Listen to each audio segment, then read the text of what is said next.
না না না, এ কিছুতেই হতে পারে না। কে কে আমার রাজ্যে এত বড় বিচি কলা কে ছড়ালো? সেনাপতি। জাহাপনা, সেনাপক্ষী নয়, সেনাপক্ষী নয়, বলেন সেনাপতি। হ্যাঁ হ্যাঁ, সেনাপতি। আমার রাজ্যে এত বড় বিচি কলা কে ছড়ালো? জাহাপনা, বিচিগলা নয়, বিচিগলা নয়, বলেন বিশৃঙ্খলা। হ্যাঁ হ্যাঁ হ্যাঁ, বিশৃঙ্খলা। আমার রাজ্যে এত বড় বিশৃঙ্খলা কে ছড়ালো? সেনাপতি। আমার রাজ্যে সবার মনে চলছে ফাগুন, এমন সময় কে ঢুকিয়ে দিল বাগুন? বাগুন নয়, বাগুন নয়, বলেন আগুন। হ্যাঁ হ্যাঁ, আগুন। আমার রাজ্যে কাজ করছি মোটা মোটা, এমন সময় কে ঢুকিয়ে দিল ছাগলের খোঁটা?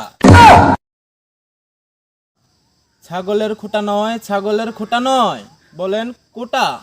হ্যাঁ হ্যাঁ হ্যাঁ, কোটা কোটা কোটা। জাহাপনা, আমাদের রাজ্যে একটি কোঠা বসানো হয়েছিল, সেই কোঠা ছাত্রছাত্রীরা মেনে নিচ্ছে না। কেন, কি হয়েছে আমার রাজ্যের পাত্র পাত্রীদের? জাহাপনা, পাত্র পাত্র নয়, বলেন ছাত্রছাত্রী।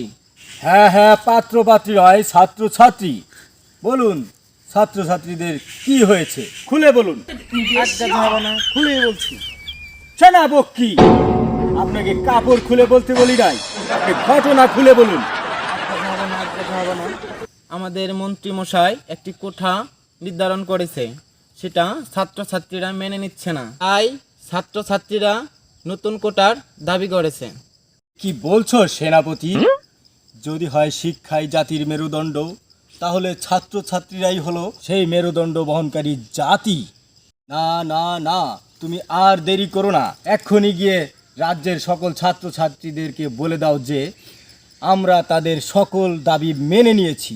আমরা রাজ্যে কোনো বিশৃঙ্খলা না করে সবাই একসাথে মিলেমিশে সহবাস করি। জাহাপনা, সহবাস নয়, সহবাস নয়, বলেন একসাথে বসবাস করি।